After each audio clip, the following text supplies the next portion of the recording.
The more unconscious someone is, the more programmed that they are. So if you find yourself getting offended or feeling triggered or attacked by someone who is very unconscious, just understand that you're getting triggered and offended by a program. And this video is for you, but not for you to bring any judgment to someone you might know for their lack of awareness. Everyone is at the right point in their evolution. But until that person deprograms themselves, you are only wasting your energy and your time arguing with a program. Carl Jung said, until you make the unconscious conscious, it will rule your life and you will call it fate. People who haven't done the shadow work yet are still operating from a repressed, wounded place, from fear, insecurity, trauma. Repression operates outside of conscious control. Someone that hurts other people, for example, are disconnected from themselves, or you can also call that they are asleep, or that they're not being conscious. This is why we deprogram ourselves as we heal. We stop operating from this wounded place and we finally take control over our lives. I am going to use an example, and YouTube, please don't take this video out. It's for educational purposes only. When we, for example, do plant medicine or psychedelics,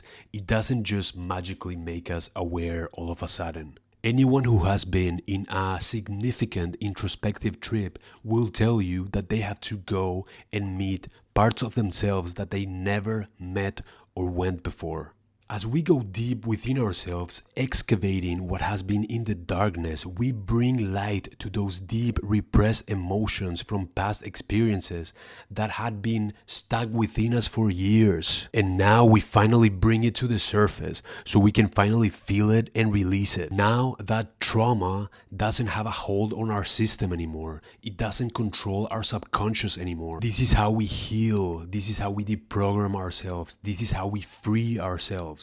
And I am just using the example of plant medicine, but you can also achieve great level of transformation, shadow work, and become self-aware through meditation, breath work, kundalini, and other practices. And as we start becoming more conscious, or as we heal, we stop bringing the same old patterns into new experiences and new people related to that past trauma or experience. We stop projecting onto the world from this unhealed part of ourselves, even bringing the same old energies to us but from brand new people. Because if we don't heal, we still attract the same old patterns but through different people. Crazy, right? But when we heal, we stop attracting people into our lives with those same toxic patterns of control, abandonment, betrayal, not feeling chosen, abandonment, whatever it is for you specifically. Because if we live unconsciously, we are still operating from this survival, fight or flight, fearful state. Because if you're living unconsciously, a program is driving you. You're not on the wheel. When you realize this, you understand that some people are acting from their repressed traumas.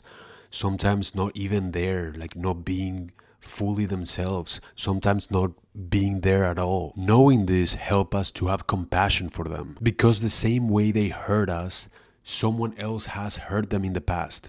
And we have also hurt other people when we were not being conscious enough. The only way to break the cycle is to heal oneself from this otherwise never-ending loop of suffering. So be kind and remember that everyone is fighting a battle that you cannot see. Sometimes even they cannot see. Just think about a time in your life where you lived unconsciously, disconnected from yourself. Me, for example, I remember that phase in my life. I was making bad decisions, not doing what was aligned for me really. I was still very much in survival, doing things in life because that's what you're supposed to do, still living as a program. And even the things you think that you want are not really the things that you really want. It's like having no real control over yourself. It's kind of scary if you think about it. To me, remembering this helps me to be compassionate to anyone that might still be in that place. A place where you are operating from your shadow, doing things just to fit in, people-pleasing tendencies, a very low self-worth that you might not even know why, need for validation, just operating from this wounded place, not even being present in the moment, and now this unconscious part of ourselves, it's taking the wheel of our lives. And this is also the part of ourselves that make us self-sabotage ourselves too. And in a way, it's as if this wounded part of ourselves wants to keep us in the familiar. Just think about it. Every time we go unconscious, we pay for it later, because it's this part of ourselves that want to keep us in our current situation, in this constant state of turmoil and stress, wanting to keep you in the known, wanting you to stay in this loop forever. But the more conscious we remain in each moment, the easier it is for us to come back to ourselves if we fall asleep. And the more aligned decisions we start to make, we start to break these chains. The way to solve this is to come back to ourselves the most that we can. If we fall asleep, that's okay. We come back to ourselves, and again and again and again and again and again, doing our best to live our lives with our eyes open. Because the matrix is designed to pull your attention outwards, wanting you to react instead of respond, wanting you to focus your attention on the noise. So don't let people make you react, confuse you, or distract you from your path. It's weird to think about it, but it is as if these people are programmed to do that because they haven't taken over their own power yet. So don't take it personal when people want to make you react. The more unconscious someone is, the more programmed that they are. Me, now that I know this, it's easier for me when someone wants to get on my nerves or wants to make me react. When this happens and you stay centered within yourself, not giving your energy to it, it's like if you pass a level. Anyway,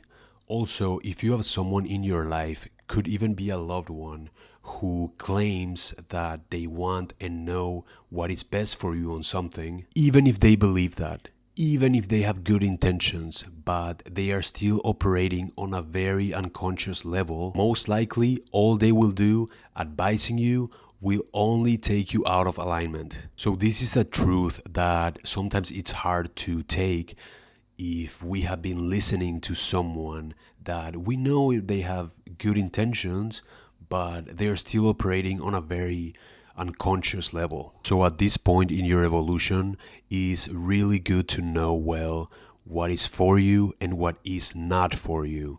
And the only person that can know that is you. Don't let the external tell you. If you want answers, go in. Listen to your heart, what makes you excited. Listen to your intuition. It always knows. So ground yourself and don't just be influenced by the opinion of someone who you know is not doing the shadow work themselves. If you can, it's best to have people around you that are also doing the work themselves, that are not stuck in their victim mentality. And obviously, respect the stage where other people are in their evolution. Do not try to wake them up. That is not your job.